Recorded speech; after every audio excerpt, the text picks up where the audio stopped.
Mutual ಫಂಡ್ನಲ್ಲಿ ನೀವು ಹೂಡಿಕೆ ಮಾಡಿದಂತಹ ದುಡ್ಡು ಎಷ್ಟು ಸೇಫ್? ಗ್ರೋ, ಪೇಟಿಎಂ, ಕಾಯಿನ್ ಅಥವಾ ಮ್ಯೂಚುವಲ್ ಫಂಡ್ ಡಿಸ್ಟ್ರಿಬ್ಯೂಟರ್ಗಳು ಹೀಗೆ ನೀವು ಯಾರ ಕೈಯಲ್ಲಾದರೂ ದುಡ್ಡನ್ನು ಕೊಟ್ಟು ಅವರು ಅದನ್ನು ಹೂಡಿಕೆ ಮಾಡಿದ್ದಾರೆ ನಿಜವಾಗಿಯೂ ಮ್ಯೂಚುವಲ್ ಫಂಡ್ಗಳ ಮೇಲೆ ಅನ್ನುವ ಗ್ಯಾರಂಟಿಯನ್ನು ನೀವು ಪಡೆಯೋದು ಹೇಗೆ? ಒಂದು ವೇಳೆ ಪೇಟಿಎಂ, ಗ್ರೋ, ಕಾಯಿನ್ ಅಥವಾ ನಿಮ್ಮ ಮ್ಯೂಚುವಲ್ ಫಂಡ್ ಡಿಸ್ಟ್ರಿಬ್ಯೂಟರ್ ಹೀಗೆ ಯಾರಾದರೂ ಒಬ್ಬ ದಿವಾಳಿಯಾಗಿ ಹೋದರೆ ನೀವು ಹೂಡಿಕೆ ಮಾಡಿದಂತಹ ದುಡ್ಡಿನ ಕತೆ ಏನು ಮಾಡೋಕ್ಕಾಗುತ್ತೆ? ಹಾಗೆಲ್ಲ ಆದಾಗ ನೀವೇನು ಮಾಡಬೇಕಾಗುತ್ತೆ? ನಿಮ್ಮ ದುಡ್ಡು ನಿಜವಾಗಿಯೂ ಮ್ಯೂಚುವಲ್ ಫಂಡ್ಗಳಲ್ಲಿ ಹೂಡಿಕೆ ಆಗ್ತಿದೆಯಾ ಇಲ್ವಾ ಅನ್ನೋದನ್ನು ಅರ್ಥ ಮಾಡಿಕೊಳ್ಳೋದು ಹೇಗೆ? ಇವತ್ತಿನ ವಿಡಿಯೋದಲ್ಲಿ ಈ ಮಾಹಿತಿಯನ್ನು ಸಂಪೂರ್ಣವಾಗಿ ನಾನು ನಿಮಗೆ ಕೊಡ್ತೀನಿ. ಈ ವಿಡಿಯೋವನ್ನು ಕೊನೆ ತನಕ ನೋಡಿ. ನಮಸ್ಕಾರ, ನಾನು ನಿಮ್ಮ ಆಶೀಶ್ ಸಾರಡ್ಕ. ಮೊದಲಿಗೆ ನಾವು ಮ್ಯೂಚುವಲ್ ಫಂಡ್ಗಳಲ್ಲಿ ಹೂಡಿಕೆ ಮಾಡುವಂತಹ ದುಡ್ಡನ್ನು ಯಾರು ಎಲ್ಲಿಗೆ ತಗೊಂಡು ಹೋಗಿ ಕೊಡ್ತಾರೆ ಅನ್ನೋದನ್ನು ಮೊದಲು ಅರ್ಥ ಮಾಡಿಕೊಳ್ಬೇಕು. ನೀವು ಪೇಟಿಎಂ ಮೂಲಕ, ಗ್ರೋ ಮೂಲಕ, ಕಾಯಿನ್ ಮೂಲಕ ಅಥವಾ ಯಾರದ್ದೇ ಮೂಲಕ ಒಂದು ಮ್ಯೂಚುವಲ್ ಫಂಡ್ನಲ್ಲಿ SIP ಶುರು ಮಾಡಿದ್ರಿ, ಅಲ್ಲದಿದ್ದರೆ ಲಂಪ್ಸಮ್ ಹೂಡಿಕೆಯನ್ನು ಮಾಡಿದ್ರಿ ಅಂದರೆ ಇವರು ಯಾರೂ ಕೂಡ ದುಡ್ಡನ್ನು ಇವರ ಕೈಯಲ್ಲಿ ಇಟ್ಟುಕೊಳ್ಳುವ ಹಾಗಿಲ್ಲ. ಒಂದು ಮ್ಯೂಚುವಲ್ ಫಂಡ್ನ ಮೇಲಿನ ಹೂಡಿಕೆಯನ್ನು ಮಾಡಿದಾಗ ದುಡ್ಡು ಹೋಗುವಂತಹದ್ದು ಆ ಮ್ಯೂಚುವಲ್ ಫಂಡ್ AMCಯ ಕೈಗೆ. SBI ನಿಫ್ಟಿ 50 ಇಂಡೆಕ್ಸ್ ಫಂಡ್ ಅಂತ ಹೇಳುವಂತಹ ಫಂಡಿನಲ್ಲಿ ನೀವು ಹೂಡಿಕೆಯನ್ನು ಮಾಡಿದರೆ ಈ fund SBI Nifty 50 index fund ಅಂತ ಹೇಳುವಂತಹದ್ದು ಫಂಡ್ನ ಹೆಸರಾಗಿರುತ್ತೆ. ಇಲ್ಲಿ SBI ಅಂತಿದೆಯಲ್ಲ, ಅದು ಆಸೆಟ್ ಮ್ಯಾನೇಜ್ಮೆಂಟ್ ಕಂಪನಿ ಆಗಿರುತ್ತೆ. UTI ನಿಫ್ಟಿ 50 ಇಂಡೆಕ್ಸ್ ಫಂಡ್ ಅಂತ ಹೇಳಿದರೆ ಇದರಲ್ಲಿ UTI ಅಂತ ಹೇಳುವಂತಹದ್ದು ಫಂಡ್ ಮ್ಯಾನೇಜ್ಮೆಂಟ್ ಕಂಪನಿ ಆಗಿರುತ್ತೆ. ಪರಾಗ್ ಪಾರೀಕ್ ಟ್ಯಾಕ್ಸ್ ಸೇವರ್ ಫಂಡ್ ಅಂತ ಹೇಳಿದರೆ ಇಲ್ಲಿ ಪರಾಗ್ ಪಾರೀಕ್ ಅಂತ ಹೇಳುವಂತಹದ್ದು AMC ಆಗಿರುತ್ತೆ.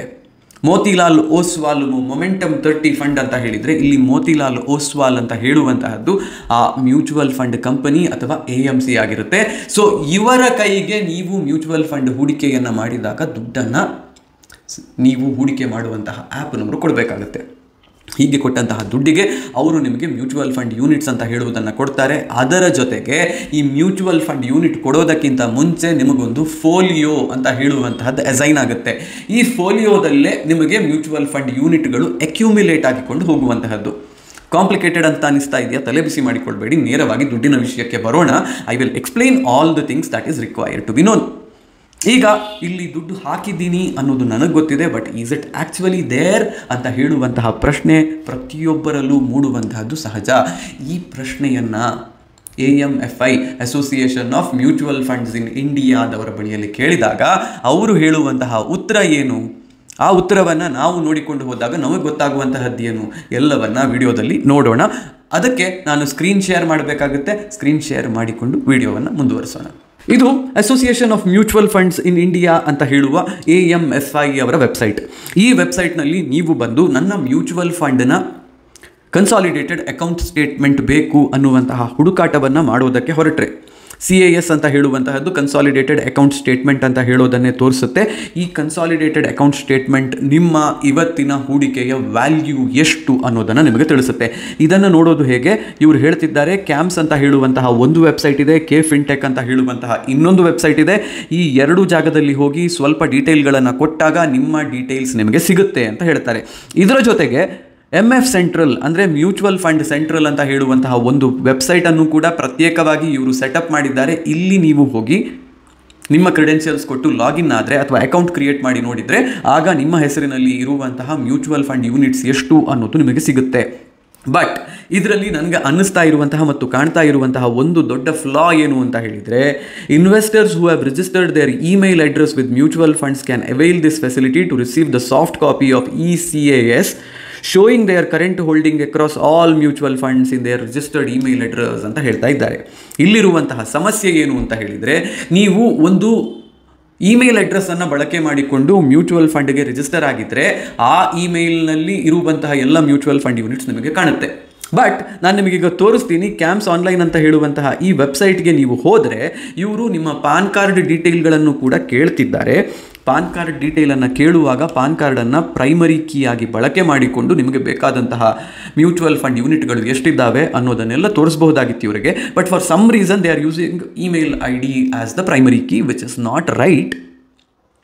ಬಟ್ ಎನಿವೆ, ಇದನ್ನು ನೀವು ಇಲ್ಲಿ ನಿಮ್ಮ ಇಮೇಲ್ ಐ ಡಿಯನ್ನು ಕೊಡಿ. ಇಮೇಲ್ ಐ ಡಿ ಕೊಟ್ಟಾದಮೇಲೆ ಪ್ಯಾನ್ ಕಾರ್ಡ್ ಆಪ್ಷನಲ್ ಅಂತ ಹೇಳ್ತಿದ್ದಾರೆ. You can enter the numbers or you can leave it up to you.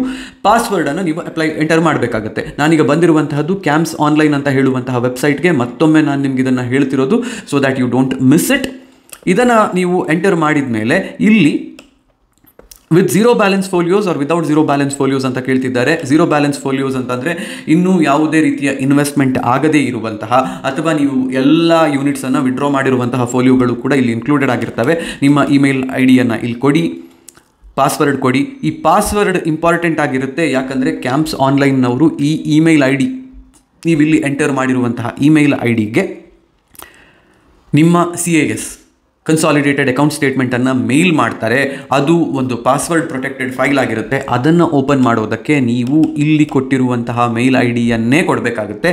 ಇದನ್ನು ಕೊಟ್ಟಾದ ಮೇಲೆ ಇಲ್ಲಿ ಸಬ್ಮಿಟ್ ಬಟನನ್ನು ಎಂಟರ್ ಮಾಡಿ, ಸಬ್ಮಿಟ್ ಮಾಡಿ ಆದಮೇಲೆ ನಿಮಗೆ ಒಂದು ಅಕ್ನಾಲೆಜ್ಮೆಂಟ್ ಬರುತ್ತೆ. ಅದರ ಜೊತೆಗೆ ಒಂದು ಕನ್ಫರ್ಮೇಷನ್ ಕೋಡ್ ಕೂಡ ಬಂದಿರುತ್ತೆ. ನಿಮಗೆ ಮತ್ತೆ ನಿಮ್ಮ ಮೇಲ್ ಐ ಡಿಗೆ ಒಂದು ಮೇಲ್ ಬರುತ್ತೆ. ಈ ಮೇಲ್ನಲ್ಲಿ ನಿಮ್ಮ ಅಕೌಂಟ್ ಸ್ಟೇಟ್ಮೆಂಟ್ ಸಂಪೂರ್ಣವಾಗಿ ನಿಮಗೆ ಕಾಣೋದಕ್ಕೆ ಸಿಗುತ್ತೆ. ನಿಮ್ಮ ಇನ್ವೆಸ್ಟ್ಮೆಂಟ್ಗಳು ಎಷ್ಟು, ಅದರ ಫೋಲಿಯೋ ನಂಬರ್ ಯಾವುದು, ಸ್ಕೀಮ್ ನೇಮ್ ಯಾವುದು, ಇದಕ್ಕೆ ನೀವು ಇನ್ವೆಸ್ಟ್ ಮಾಡಿರುವಂತಹ ವ್ಯಾಲ್ಯೂ ಎಷ್ಟು, ಅಂದರೆ ನೀವು ಮಾಡಿರುವಂತಹ SIP ನಿಮ್ಮ ಇನ್ವೆಸ್ಟ್ಮೆಂಟ್ ಅಮೌಂಟ್ ಎಷ್ಟು ಅಂತ ಹೇಳುವಂತಹದ್ದು, ನಿಮ್ಮ ಹತ್ರ ಇರುವಂತಹ SIP ಯೂನಿಟ್ಗಳು ಎಷ್ಟು ಅಂತ ಹೇಳುವಂತಹದ್ದು, ಇವತ್ತಿನ NAV ಎಷ್ಟು, net asset value of that investment ಎಷ್ಟು ಅಂತ ಹೇಳುವಂತಹದ್ದು, ಅದರ ಓವರ್ ಆಲ್ ಮಾರ್ಕೆಟ್ ವ್ಯಾಲ್ಯೂ ಎಷ್ಟು ಅಂತ ಹೇಳುವಂತಹದ್ದು ಎಲ್ಲವೂ ಕೂಡ ನಿಮಗೆ ಡೀಟೇಲ್ಡ್ ಆಗಿ ಇಲ್ಲಿ ಸಿಗುತ್ತೆ. ಇದರ ಜೊತೆಗೆ ರಿಜಿಸ್ಟ್ರಾರ್ ಯಾರು ಇದಕ್ಕೆ ಅಂತ ಹೇಳುವಂತಹ ಮಾಹಿತಿಯನ್ನು ಕೂಡ ಕೊಡ್ತಾರೆ. And all these details R current in nature, ಅಂದರೆ ಇವತ್ತಿಗೆ ಅನುಗುಣವಾಗಿ ಈ ಡೀಟೇಲ್ಸ್ ಇರುತ್ತೆ. ನೀವು ಇದೇ ರೀತಿಯ ಮಾಹಿತಿಯನ್ನು KFinTech ಆ್ಯಪ್ಗೆ ಹೋಗಿಬಿಟ್ಟು ಕೂಡ ತಗೋಬಹುದು. But the problem with KFinTech ನನಗೆ ಅನಿಸಿದ್ದೇನು ಅಂತ ಅಂದರೆ, ಯಾವ ಎಲ್ಲ ಮ್ಯೂಚುವಲ್ ಫಂಡ್ಸ್ನಲ್ಲಿ ಕ್ಯಾಂಪ್ಸ್ ರಿಜಿಸ್ಟ್ರಾರ್ ಆಗಿದ್ದಾವೋ ಆ ಮ್ಯೂಚುವಲ್ ಫಂಡ್ಗಳು ಇಲ್ಲಿ ನಮಗೆ ನೋಡೋದಕ್ಕೆ ಸಿಗ್ತಾ ಇಲ್ಲ ಅಂತ ಹೇಳುವಂತಹದ್ದು.